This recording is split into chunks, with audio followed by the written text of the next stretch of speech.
Friends देखिए, आप लोगों को पता है कि मार्केट में रिवर्सल आ चुका है बेसिकली। लेकिन अब इस रिवर्सल में भी प्रॉब्लम ये है कि ये पता करना बहुत मुश्किल है कि आपको किस सेक्टर में पैसा लगाना है और स्पेशली किस स्टॉक में पैसा लगाना है, क्योंकि हज़ारों स्टॉक हैं। अगर मार्केट में रिवर्सल आ भी गया तो आप अगर गलत स्टॉक में यहाँ पर पैसा लगा देंगे तो फंस जाएंगे, और अनलिमिटेड अमाउंट ऑफ मनी किसी के पास नहीं होता है। तो सबके पास एक लिमिटेड अमाउंट ऑफ मनी है, तो उसी को यूज़ करना है। लेकिन ऐसे मौक़ों को छोड़ना भी समझदारी नहीं है, क्योंकि पैसा हमेशा मार्केट में जनरली जब आप चीप प्राइस पर बाय करते हैं या रिवर्सल पर बाय करते हैं, पैसा तभी बनता है। आप देखिए 2030 में, मार्च 2030 में जो रिवर्सल मार्केट का स्टार्ट हुआ था, वो कितना लंबा चला, और जिन लोगों ने शुरू में पैसा लगाया रिवर्सल के कुछ मंथ्स में, उन्हीं का पैसा बना। उसके बाद वो स्टॉक नहीं चले उतना ज़्यादा। तो रिवर्सल को टाइमली पहचानना जरूरी है और सही स्टॉक में पैसा लगाना जरूरी है। तो रिवर्सल में आप देख चुके होंगे कि पिछले काफ़ी 15-20 दिन से मार्केट नीचे नहीं जा रहा है और धीरे धीरे ऊपर की तरफ जा रहा है। और लास्ट टू लास्ट वीक तो मार्केट ने बहुत अच्छा एक ब्रॉड बेस रैली दी थी, और लगभग लगभग काफ़ी सेक्टर के स्टॉक ने एक जैसा मूव किया था। देखिए, रिवर्सल का सबसे अच्छा एक मेथड ये है कि जब बहुत सारे stock same day same time period में वॉल्यूम के साथ एक साथ रिवर्सल करने लगते हैं और सिमिलर सिमिलर टाइप के पैटर्न बनाने लगते हैं, लगभग सेम सारे स्टॉक। तो वहाँ पर एक आप समझ सकते हैं कि मार्केट में ब्रॉड बेस रैली स्टार्ट हो गई है और मार्केट में रिवर्सल आ गया है। तो मैं देखिए ऐसे ही कुछ सेक्टर मैंने आइडेंटिफाई किए हैं जहाँ पर रिवर्सल आया हुआ है। लेकिन मैं अभी यहाँ पर सेक्टर की बात नहीं कर रहा हूँ, यहाँ मैं पर्टिकुलर स्टॉक की बात कर रहा हूँ। तो देखिए, मैं आपको दिखाऊंगा अभी ये स्टॉक क्यों सस्ता है और क्यों यहाँ से इसमें आप अगर चाहें तो इसको कंसिडर कर सकते हैं। देखिए, बात क्या है कि अगर नॉर्मली जो लोग करते हैं वो ब्रेकआउट पर ट्रेड करते हैं। देखिए, मेरा हमेशा मानना है कि ब्रेकआउट पर कभी ट्रेड नहीं करना चाहिए, क्योंकि अगर ब्रेकआउट फेल होता है तो बहुत मोटा नुकसान होता है। लेकिन रिवर्सल में आपको बड़ा नुकसान नहीं होता है। अगर रिवर्सल फेल हो जाता है तो आपको बहुत छोटा मोटा ही नुकसान हो सकता है, क्योंकि इसके बाद, क्योंकि मेजर करेक्शन ऑलरेडी हो चुका है, तो इसके बाद फर्दर करेक्शन की जो गुंजाइश है बहुत कम बची है। तो स्टॉक ऑलरेडी 50-50, 60-60% टॉप से गिर चुके हैं। तो यहाँ से अगर थोड़ा और भी गिरता है तो बहुत ज़्यादा नुकसान नहीं होता है। लेकिन जब ब्रेकआउट फेल होता है तो वहाँ से स्टॉक 50-50% भी गिर जाते हैं, तो वहाँ से बड़ा नुकसान होने की चांसेस होते हैं। इसलिए मैं कभी ब्रेकआउट पर पैसा नहीं लगाता, हमेशा मार्केट के रिवर्सल पर पैसा लगाता हूँ। तो चलिए देखते हैं। सोनाटा सॉफ्टवेयर आईटी कंपनी है। सबसे पहले देखिए, ये मैंने 3 ईयर का चार्ट लगाया है और यहाँ पर ये देखिए रिवर्सल 17 अप्रैल 2025 को बॉटम बन, 11 अप्रैल 2025 को बॉटम बन चुका है यहाँ पर। और देखिए, ये देखिए पूरा वॉल्यूम के साथ यहाँ पर ये रिवर्सल आया है। और इसका मैं अगर आपको उसमें भी चार्ट दिखा दूँ, अगर यहाँ पर ये सोनाटा का ही चार्ट खुला हुआ है, ये देखिए, ये इसका प्राइस था 872, और इसने बॉटम बनाया है करीब 282 का। देखिए, इतना करेक्शन के बाद यहाँ पर ये रिवर्सल कर रहा है। तो ये रिवर्सल, इस टाइप के रिवर्सल इंपॉर्टेंट होते हैं, और साथ में यहाँ पर वॉल्यूम के साथ रिवर्सल हो रहा है, तो ये बहुत इंपॉर्टेंट चीज़ हो जाती है यहाँ पर। तो इसमें आप देख सकते हैं कि इसमें क्या करना है वो आपको। टाटा मोटर्स देखिए काफ़ी अच्छा करेक्शन दिया है टाटा मोटर्स ने भी। अगर देखें तो यहाँ पर टाटा मोटर्स का हाई था, सॉरी, यहाँ पर टाटा मोटर्स का हाई था करीब करीब 1120 के आसपास, और वहाँ से देखिए करेक्ट होते होते ये टाटा मोटर्स 595 का लो लगा करके आया है। और अब यहाँ से ये देखिए ठीक ठाक वॉल्यूम के साथ रिवर्सल कर रहा है, और प्लस करेक्शन क्योंकि लंबा हो चुका है, तो ये इस टाइप के रिवर्सल थोड़े बिलीवेबल होते हैं। और साथ में मैं सिर्फ रिवर्सल की बात नहीं कर रहा हूँ, ये रिवर्सल के पैटर्न तो आपको कभी कभी दिखते रहेंगे, लेकिन एक ओवरऑल मार्केट में ब्रॉड बेस रैली स्टार्ट हो चुकी है और बहुत सारे सेक्टर्स अपना जो बहुत पिट चुके थे वो सेक्टर वहाँ से एक रिवर्सल ले रहे हैं और सेम पैटर्न में ले रहे हैं। तो उस रिवर्सल के अंदर हम अब फर्दर स्टॉक देख रहे हैं कि कौन से स्टॉक में पैसा लगाना ज़्यादा ठीक रहेगा। तो अगर मैं टाटा मोटर्स का यहाँ पर चार्ट देखूँ तो, एक सेकंड, सॉरी, टाटा मोटर्स का मैंने चार्ट लगा लिया यहाँ पर। देखिए, सिमिलर चार्ट बना है टाटा मोटर्स का भी। जो रिवर्सल वाले स्टॉक है ना, उनके आपको चार्ट बहुत सिमिलर देखने को मिलेंगे। तो 1178 का इसका करीब करीब हाई था, ये मैंने आपको बताया अभी। और यहाँ पर ये देखिए करीब 535, आई थिंक 536 तक भी स्टॉक गया है। यहाँ पर ये थोड़ा दिख रहा है मुझे, और ठीक ठाक वॉल्यूम के साथ यहाँ पर स्टॉक ने एक रिवर्सल फॉर्म ले ली है। और यहाँ से देखिए, अगर ये 800 रुपये पहुँचता है तो इसके बाद ये बहुत तेज़ी से स्टॉक चलेगा और आसानी से पकड़ में नहीं आएगा। तो मेजर करेक्शन है, उसके बाद रिवर्सल हो गया है और ठीक ठाक मौका बन रहा है आई थिंक इन्वेस्टमेंट करने का। आप देख सकते हैं यहाँ पर पीएनजी गार्डगिल देखिए उतना स्ट्रांग आपको चार्ट पर नहीं दिखेगा रिवर्सल, क्योंकि लिस्टिंग नई है, लेकिन बेसिक तो इसका मैं चार्ट दिखा देता हूँ। पहले आपको वैल्यूएशन दिखा देता हूँ, इसकी वैल्यूएशन में कम क्यों बोल रहा हूँ। ये देखिए बाकी ज्वेलरी के स्टॉक भी यहाँ पर हैं साथ में, और देखिए ज्वेलरी के स्टॉक की पी देखिए 95, टाइटन की है, कल्याण की 80 है, और देखिए बाकी थंगामलाई की 49 है, सैनको गोल्ड की 42 है। देखिए चारों स्टॉक जो कंपेरेबल स्टॉक हैं उनकी पी काफ़ी ज़्यादा है, और यहाँ पे पीएनजी की पी सिर्फ 33 है, लेकिन बाकी पैरामीटर में कहीं भी किसी से कम नहीं है, क्योंकि देखिए यहाँ पर आपको इसका आर लगभग लगभग अच्छा खासा है, 21 है, बाकी से मतलब सेकंड नंबर पे ही आता है। और ईवी बिटा भी अच्छा है, वैल्यूएशन वाइज 20 मिल रहा है।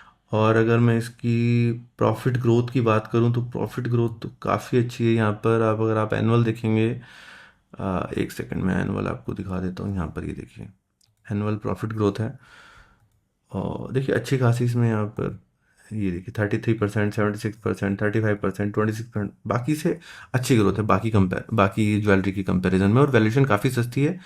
और चार्ट अगर देख लें तो आपको रिवर्सल भी यहाँ पर दिख जाएगा। एक सेकंड, पीएनजी कार्ड क्लियर, ये देखिए, क्योंकि इसका हिस्ट्री थोड़ा छोटा है, क्योंकि इसकी लिस्टिंग लास्ट ईयर सितंबर 24 में हुई थी। तो यहाँ पर ये देखिए, यहाँ पर इसकी लिस्टिंग हुई थी 843 पर, अभी इसने लो लगाया है वहाँ से 460 470 का करीब। तो मेजर एक करेक्शन के बाद स्टॉक रिवर्सल ले रहा है, बहुत ही ब्यूटीफुली, बहुत ही अच्छी शेप में ये कर्व बनाकर यहाँ पे इसने रिवर्सल लिया। देखिए यहाँ पर पूरा इसने कंसोलिडेट किया, एक बॉटम पे जाकर एक डिप लिया, और वहाँ से इमिडिएटली बाउंस बैक लेकर अपनी चाल पे निकलने लगा। तो यहाँ पर भी देखिए ये इसमें अब जो रिवर्सल पैटर्न बन रहा है उसमें भी एक फर्दर डिप लिया है इसने यहाँ पर, ये 540 के आसपास। तो इसके आगे कंटिन्यू करने के बहुत अच्छे चांस दिख रहे हैं चार्ट पर, तो इसमें भी आप देख सकते हैं कि क्या करना है। एक दूसरा स्टॉक है देखिए ईआईडी पैरी। देखिए ईआईडी पैरी में ऑलरेडी रिवर्सल हो चुका है, थोड़ा लेट है, हम लोग ब्रेकआउट भी हो चुका है, लेकिन अभी भी स्टॉक, क्योंकि देखिए ऑल टाइम हाई पर चल रहा है स्टॉक, तो मैं इस टाइप के स्टॉक में पैसा डालने के लिए थोड़ा सा मतलब दूर ही रहता हूँ। देखिए ऑलरेडी वैल्यूएशन अच्छा है, डाला जा सकता है, मैं ये बात नहीं कह रहा हूँ, लेकिन मैं कह रहा हूँ थ्योरी के अकॉर्डिंग, क्योंकि मैं रिवर्सल के टाइम पर यहाँ पर डालना ज़्यादा पसंद करता जब ये 650 के आसपास था, राधा देन कि अभी ब्रेकआउट पर मुझे ठीक नहीं लग रहा है। लेकिन अभी भी मैंने इसलिए दिखाना चाह रहा हूँ, अभी भी valuation as compare to sugar बहुत अच्छी है, क्वालिटी स्टॉक की बहुत अच्छी है, और आरओई देखिए बाकी के कंपेयर में ऑलमोस्ट जो टॉप कंपनीज हैं उनके बराबर है, और वैल्यूएशन सबसे कम है, सबसे बड़ी बात है। ग्रोथ बहुत अच्छी दे रहा है स्टॉक। और यहाँ पर ये देखिए, आपको अगर क्वार्टरली में देखें तो क्वार्टर ऑन क्वार्टर इसने 12% की अभी यहाँ पर ये ग्रोथ दी है, और बीच में थोड़ा सा इसका पीरियड ठीक रहा था, खराब रहा था ये 4-5 क्वार्टर, लेकिन उससे पहले देखिए कंटिन्यूस स्टॉक ने अच्छी ग्रोथ दी थी। अगर मैं एनुअल ग्रोथ देखूँ यहाँ पर, तो वो अभी भी ठीक ठीक बन के आ रही है। देखिए लास्ट ईयर 2 साल से 26% और 50% की ग्रोथ दी थी, 24 में कम थी, लेकिन 25 में शायद हालात सुधर गए हैं, और स्टॉक क्योंकि काफ़ी करेक्ट भी हो चुका है, इसलिए मतलब ये एक सही प्राइसिंग पर आपको यहाँ पर मिल रहा है बेसिकली, लेकिन ब्रेकआउट हो चुका है, इसलिए मैं अभी थोड़ा अवॉइड करूँगा। दूसरा स्टॉक है वोल्ट एम ट्रांसफार्मर। देखिए जब भी एआई के आने से अभी ना पावर की रिक्वायरमेंट काफ़ी बढ़ चुकी है, और all over the world power infrastructure के लिए काफ़ी ज़्यादा एक प्लानिंग शुरू हो चुकी है। तो पावर इंफ्रास्ट्रक्चर की जब बात आती है तो वोल्ट एम ट्रांसफार्मर, ये ट्रांसफार्मर बनाने वाली कंपनी है, ये बहुत अच्छी पोजीशनिंग लेके बैठी है। ये देखिए और भी कंपनीज हैं, ये भी है अच्छी कंपनी, क्योंकि इसमें देखिए यहाँ पर करेक्शन हुआ था करीब करीब 14,500 से ये नीचे गया 6278। तो अच्छा खासा करेक्शन होने के बाद, मतलब 60%, आई थिंक 60% करेक्ट होने के बाद स्टॉक यहाँ से रिवर्सल लेके चल चुका है। और अगर मैं इसका चार्ट देखूँ वोल्ट एम्प का, तो एक सेकंड इसका चार्ट लगा लेते हैं। वोल्ट एम्प पर देखिए बहुत अच्छा रिवर्सल बन रहा है, बहुत ब्यूटीफुल चार्ट पे रिवर्सल निकल के आया। और आप पिछला अगर स्टॉक का ट्रेंड देखें तो आप स्टॉक को देख सकते हैं कि स्टॉक एक बहुत ब्यूटीफुल स्टाइल में स्ट्रेट लाइन में चलता है जब भी चलता है। यहाँ देखिए जब गिरा तो बहुत ब्यूटीफुली बहुत स्ट्रेट लाइन में आया, लेकिन अब फिर से ऊपर की तरफ चल पड़ा है। तो आप अगर इसके पैटर्न को फॉलो करेंगे तो आपको इसमें गलती की गुंजाइश यहाँ पर बहुत ही कम नज़र आती है। तो वॉल्यूम के साथ अच्छा रिवर्सल है, देख सकते हैं। अगला स्टॉक मैं आपको दिखा देता हूँ वोल्ट एम्प के बाद, बिरला कॉर्पोरेशन। देखिए सीमेंट सेक्टर के अगर आप बाकी स्टॉक देखेंगे तो सभी में लगभग लगभग रिवर्सल बन चुका है, और ये स्टॉक अच्छा ये बिरला कॉर्पोरेशन बिरला फैमिली का ही दूसरी फैमिली का स्टॉक है। और यहाँ पर देखिए सबसे सबसे अच्छी वैल्यूएशंस पर ये करीब करीब अवेलेबल है। यहाँ पर अल्ट्राटेक 56, श्री सीमेंट 101, ऑल अंबुजा कम पर ही है, लेकिन बाकी स्टॉक देखिए जेके 62, नोवो विस्टा तो बहुत ज़्यादा ही है, तो अच्छी वैल्यूएशन पर अवेलेबल है और चार्ट में रिवर्सल क्लियर दिख रहा है। ये देखिए,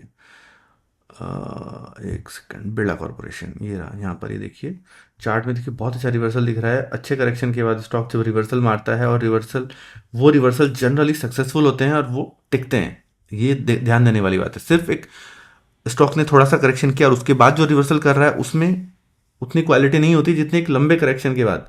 देखिए 1800 से स्टॉक गिर के पहुंचा था 900, तो करीब 50% के रिवर्सल, 50% करेक्शन के बाद जब स्टॉक रिवर्स करते हैं तो वो रिवर्स में, तो उस टाइप के रिवर्सल में एक स्टेबिलिटी होती है। ठीक है, बिरला कॉर्पोरेशन के बाद देख लेते हैं स्टॉक बोम्बे डाइंग। ये देखिए वैसे तो ये मतलब कह सकते हैं आप होम फर्निशिंग की कंपनी है, लेकिन इसका बेसिकली इसकी कंडीशन वैसी वैसी है क्योंकि जैसे रेमंड की थी। रेमंड एक पहले कंपनी थी, कंप्लीट कंपनी थी, उसके बाद इसमें से एक अलग निकाल दिया था इन्होंने, रेमंड लाइफस्टाइल का स्पिन ऑफ किया था, तो उसमें एक रियल एस्टेट को और गारमेंट को अलग अलग कर दिया था। तो यहाँ पर क्या है, अभी इकट्ठा है, एक काम एक साथ चल रहा है।